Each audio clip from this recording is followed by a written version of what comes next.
Why the hell am I fitting this skirting board using expanding foam, I hear you ask? Well, that is a very good question, and it is one I will answer in this video. It is an unusual thing to do, but there are good reasons for it, and I will explain all. The first step, as with any job, is preparation.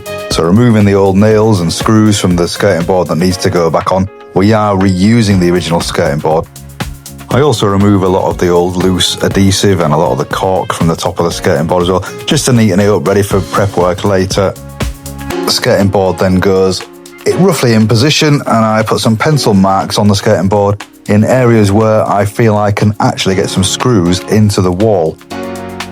Then a little bit of work countersinking and pilot holing the areas where the screws are going to go in, which you can see me doing now.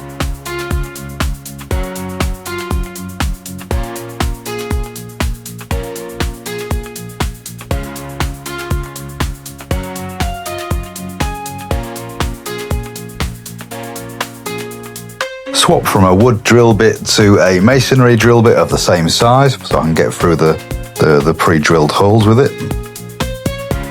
Then we screw straight through the pre-drilled holes into the wall behind to mark up where the wall plugs are going to go for the skirting board.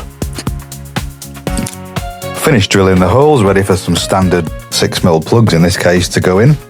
We do also, on this occasion, use a sealant in the holes as well, just because this is a tanked wall. We've waterproofed it, so we don't want these holes that the plugs are going into to be a weak point in that tanking. I just carry on and get it done all the way to the other end. Now it's time to put some screws in. The trick with this, however, is we are not pulling these screws tight all the way to the wall. We're not fitting this skirting board tight to whatever bit of wall we can actually get it tight to. We are just using the screws to put the skirting board in the correct position according to where that plaster, how deep the plaster is on the wall. So there is going to be a cavity behind the skirting board. The screws are only there to hold the skirting board in position when we put the expanding foam in, so the expanding foam doesn't push the skirting board away from the wall where we want it. So that's the purpose of the screws. Now the skirting board is exactly where we want it and held in position. It is the exciting part. Time for expanding foam.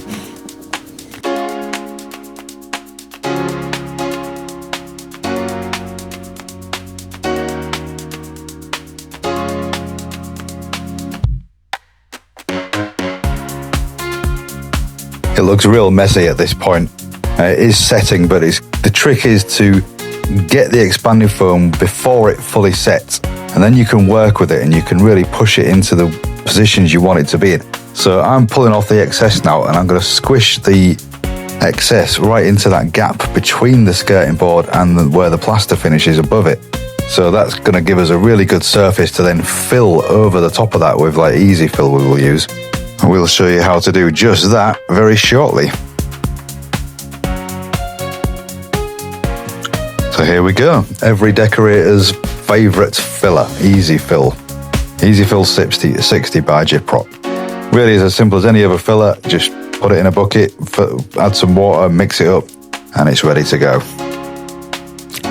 The great thing with the expanding foam is once it is set fully properly, then you can use a filler over it. It does set in a way where filling over it is not going to cause any problems whatsoever. And it means you can get that real nice, perfect finish between the plaster and the skirting board that we was aiming for in the first place. So it just gives us that really good surface to fill over, like you can see me doing now. We are currently chasing that magic 1,000 subscribers, so we can get monetized and actually start getting paid for all the work and effort we put into these videos. So if you do like what you see today, please press the subscribe button, we really appreciate it. Then, as you can see, we're on to the final product to put all the coats of paint on, finish doing the prep work, and this is how it looks. A big change from what we first saw when we first started looking at this video. Hopefully you've enjoyed the video today, and perhaps if you've got your own tricky skirting board to install, maybe this will help you. If it does, leave us a comment, let us know. I'd love to hear all about it.